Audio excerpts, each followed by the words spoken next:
Hello commerce के मेरे होनहार छात्रों, स्वागत है आपका आपके अपने YouTube channel Sharma ji commerce वाले में। आज की इस वीडियो में हम लोग अकाउंटेंसी का chapter number 4 that is process and bases of accounting को कंप्लीट करने वाले हैं वन गो में। बहुत ही छोटा सा टॉपिक है, बहुत ही इजी है, तो फटाफट समझ के कंप्लीट कर देते हैं। चलो बेटा शुरू करते हैं।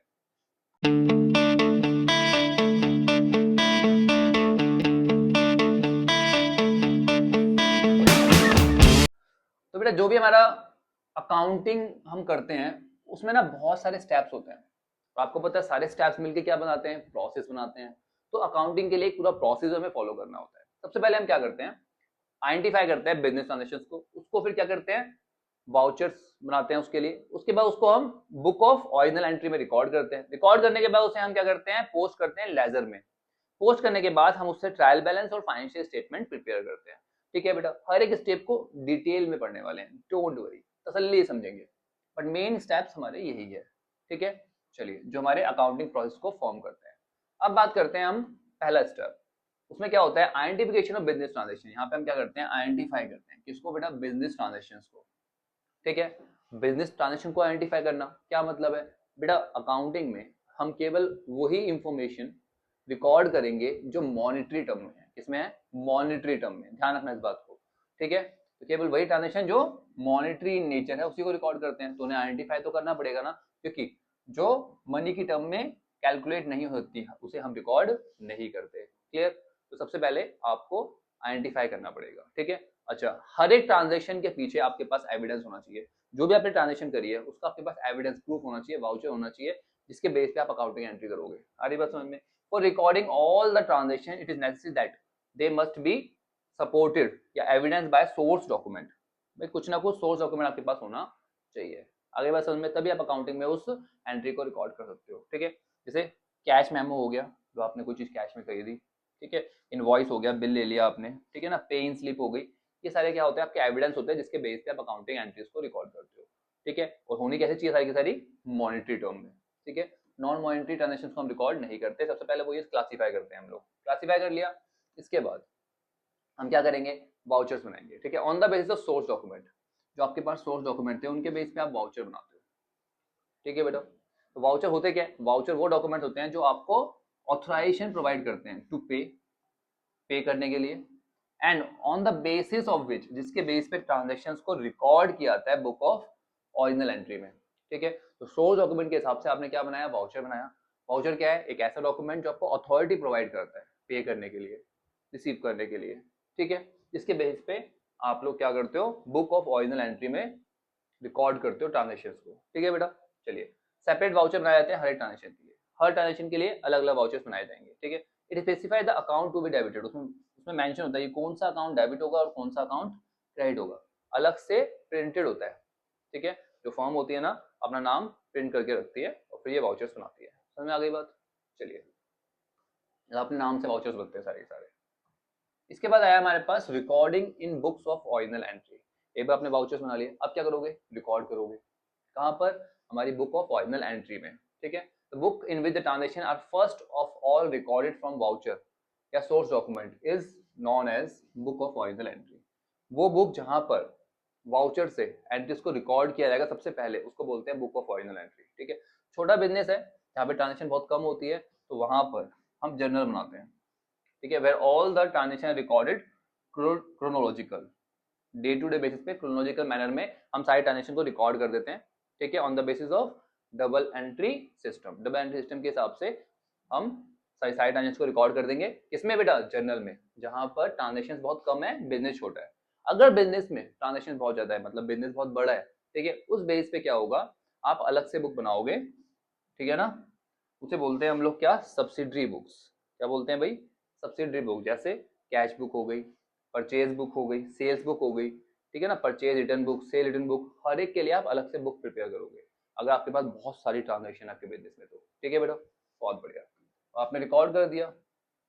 रिकॉर्ड करने के बाद क्या करेंगे, हम लोग पोस्ट करेंगे। कहाँ पर पोस्ट करेंगे बेटा, लेजर में। ठीक है, grouping similar nature of item, बेटा जिनका नेचर सेम था ना, उन सबको हम क्या कर देंगे, ग्रुप में डिवाइड कर देंगे। ठीक है, एक ही जगह पे, at one place, where under their respective account, उनके अलग अलग अकाउंट में, उस अकाउंट को बोलते हैं लेजर। सेम तरह की जो ट्रांजेक्शन है उनको एक पर्टिकुलर हेड के अंदर डाल देंगे, ठीक है, उसको बोला जाता है लेजर। जैसे आप सेपरेटली अकाउंट बनाओगे सबका, किसका, हर एक पर्सन का, हर एक असेट का, हर एक लाइबिलिटी का, ठीक है, एक्सपेंस का और इनकम का, जो आपके पास ट्रांजेक्शन है उसके बेस पे आप सबका अलग अलग अकाउंट बनाओगे और हर एक अकाउंट में उनकी जो स्पेसिफिक एंट्रीज है, ठीक है, वो सब आप प्लॉट कर दोगे। आई बात समझ में।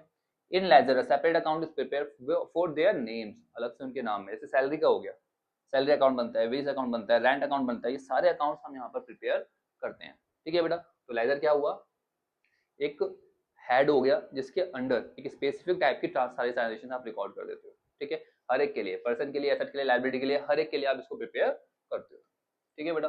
और आपने लेजर बना लिया। लेजर के बाद आता है हमारे पास हमारा final step, that is preparation of trial balance. फिर उसके बेस पे हम क्या बनाते हैं, अपनी फाइनेंशियल स्टेटमेंट, ठीक है। तो लास्ट स्टेप जो होता है अकाउंटिंग प्रोसेस में होता है बैलेंसिंग ऑफ लेजर अकाउंट। आपने क्या करा, लेजर के सारे अकाउंट को बैलेंसिंग कर लिया। बैलेंसिंग हम सिखाऊंगा मैं आपको आगे, ठीक है, हम आगे सीखेंगे। बैलेंसिंग होता है क्या है, दोनों का बैलेंस निकालना होता है, जिसके बेस पे डेबिट या क्रेडिट दो तरह का हमारे पास बैलेंस आता है, ठीक है, क्लियर।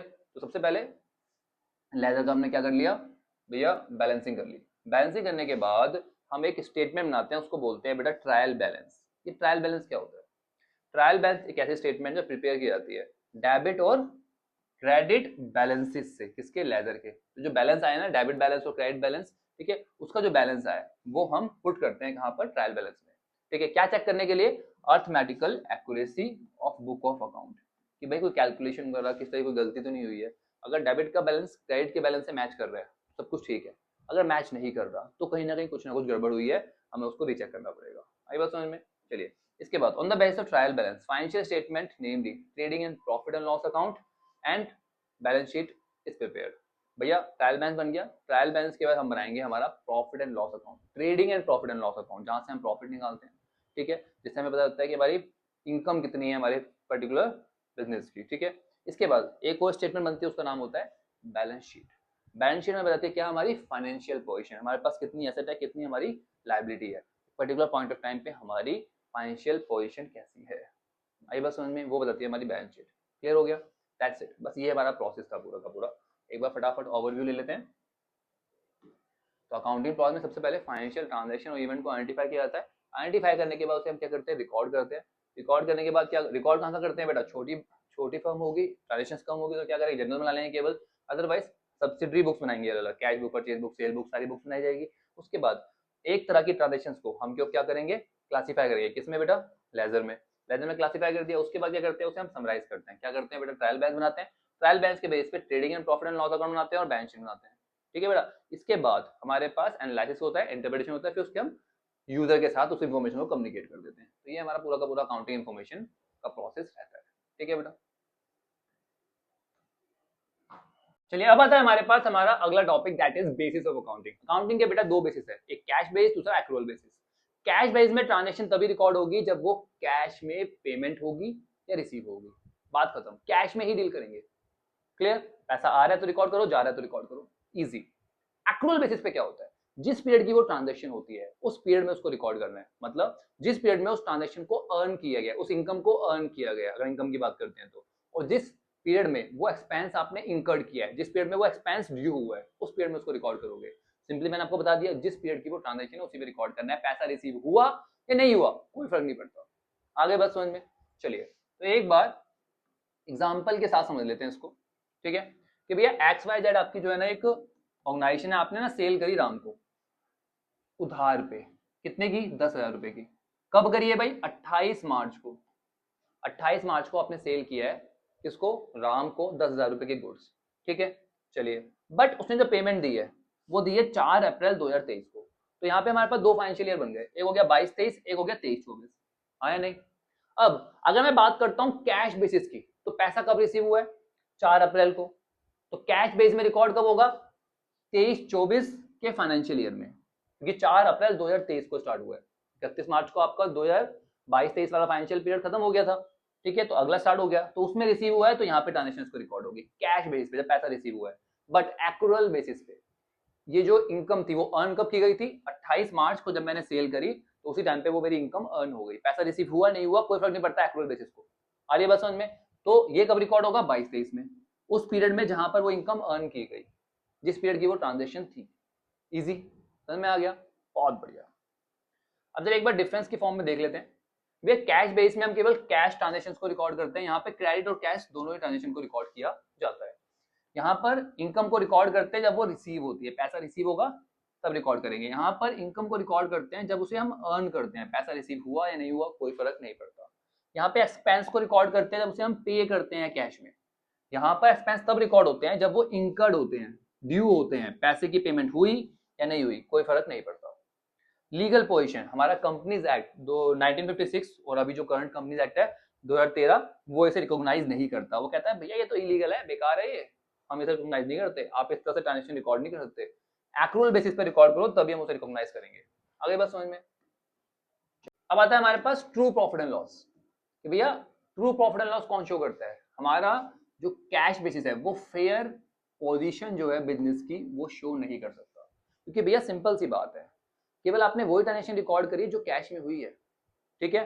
बहुत सारी ट्रांजेक्शन ऐसी भी होगी जिसके पैसे अभी तक आए नहीं, अगले साल में आएंगे, तो क्या होगा?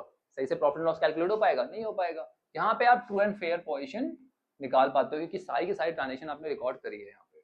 चलिए सुटेबिलिटी, ये केवल प्रोफेशनल्स के लिए बढ़िया है, डॉक्टर लॉयर वगैरह के लिए, और ये हमारा बिजनेसमैन के लिए बेस्ट है।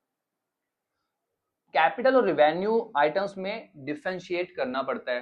किसमें करना पड़ता है? यहाँ पे कोई डिफरेंशिएशन नहीं है, पैसा आ रहा है तो रिकॉर्ड कर दो, जा रहा है तो रिकॉर्ड कर दो, दैट्स इट। वो कैपिटल ट्रांजेक्शन है या फिर रेवेन्यू है कोई फर्क नहीं पड़ता, क्योंकि सबका ट्रीटमेंट एक तरह से होगा। यहाँ पे अलग होता है, यहाँ पे आपको डिस्टिंक्शन करना पड़ता है कि भैया कैपिटल आइटम कौन सा है, रेवेन्यू आइटम कौन सा है, उसके बेसिस पे आप क्या करते हो, उसे रिकॉर्ड करते हो, ठीक है। अगला outstanding expenses, prepaid expenses, accrued income, unearned income, ये सारी चीजें रिकॉर्ड होती है किसमें बेटा? हमारे एक्रूअल बेसिस पे। कैश बेसिस में इनका कोई मतलब नहीं है, क्योंकि यहाँ तो पैसा आएगा तब रिकॉर्ड होगा, जाएगा तब रिकॉर्ड होगा। आउटस्टैंडिंग पे करना है, ये सब तो एक्रूअल के झमेले हैं। आगे बात समझ में? इजी, बहुत बढ़िया। देख लेते हैं एक बार advantages of both the methods, ठीक है। तो पहले बात करते हैं कैश बेसिस की। कैश बेसिस की क्या एडवांटेजेस है? पहला, simple, realistic and satisfy the conservative instinct people of many people. Conservative instinct जो होती है लोगों की, उसको सेटिस्फाई करता है, और बहुत ही सिंपल है, रियलिस्टिक है।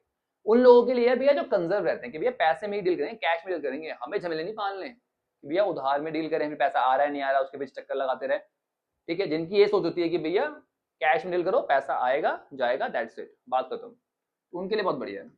इसमें पर्सनल जजमेंट या एस्टिमेट की कोई जरूरत नहीं होती, कोई एस्टिमेशन नहीं करना, पैसा आ रहा है तो रिकॉर्ड करो, जा रहा है तो रिकॉर्ड करो, ठीक है। केवल उन एंटरप्राइज के लिए है जो ट्रांजेक्शन करती है किसमें? कैश में। अब इसकी कमियां क्या है, डिसएडवांटेज क्या है? ये ट्रू एंड फेयर पोजीशन को शो नहीं करती, ठीक है। दूसरा, ये हमारे मैचिंग प्रिंसिपल को फॉलो नहीं करती। याद है मैचिंग प्रिंसिपल? सारी रेवेन्यू का आपको मैचिंग एक्सपेंस शो करना है, जिसके बेसिस पे आप क्या निकालते हो? प्रॉफिट एंड लॉस, ठीक है। ये प्रिंसिपल ये शो नहीं करते, ठीक है। कंपनीज एक्ट जो है रिकॉग्नाइज नहीं करता। चलिए अब आता है हमारे पास एक्रूअल बेसिस की एडवांटेजेस। जो उसकी डिसएडवांटेजेस थी ना, इसकी एडवांटेजेस है। ये मैचिंग प्रिंसिपल को फॉलो करता है, इसे कंपनीज एक्ट 1956 और 2013 जो रिकॉग्नाइज करता है। ये ट्रू एंड फेयर पोजीशन को शो करता है। अच्छा, उसकी जो एडवांटेज थी वो इसकी डिसएडवांटेजेस है। जैसे वो सिंपल था, ये सिंपल नहीं है, ये रियलिस्टिक नहीं है, इसमें आपको पूरी नॉलेज होनी चाहिए तब आप कर सकते हो, ठीक है। वहां पे पर्सनल जजमेंट को यूज नहीं करना था, यहाँ पे पर्सनल जजमेंट को हमें यूज करना पड़ता है, एस्टिमेट्स को यूज करना पड़ता है, जिसके बेसिस पे आप लोग अकाउंटिंग में ट्रांजेक्शंस को रिकॉर्ड करते हो। आई बात समझ में? इजी, सिंपल है बेटा, कुछ नहीं है टॉपिक में। So that's it with our topic. I hope सभी टॉपिक क्लियर हो गए। फिर भी कोई डाउट हो तो कमेंट सेक्शन खुला हुआ है, मुझे बताओ, मैं अलग से उस पार्ट पे वीडियो बना के क्लियर कर दूंगा। आपका भाई है, कोई टेंशन नहीं लेनी। चैनल को अभी तक सब्सक्राइब नहीं किया है, सब्सक्राइब कर लो, क्योंकि बेटा यहाँ पर अकाउंट्स, इकोनॉमिक्स और बिजनेस स्टडीज बिल्कुल इसी तरीके से इजी वे में पढ़ाई जाती है आपको, जिससे आपके सारे कंसेप्ट क्लियर हो जाए। और मैं आपके साथ आज से सीयूटी तक हूँ, तो बिल्कुल परेशान मत हो, चैनल को सब्सक्राइब कर लो, अपने दोस्तों के साथ भी शेयर कर दो। चलिए मिलते हैं नेक्स्ट वीडियो में, तब तक के लिए take care, bye bye, study hard.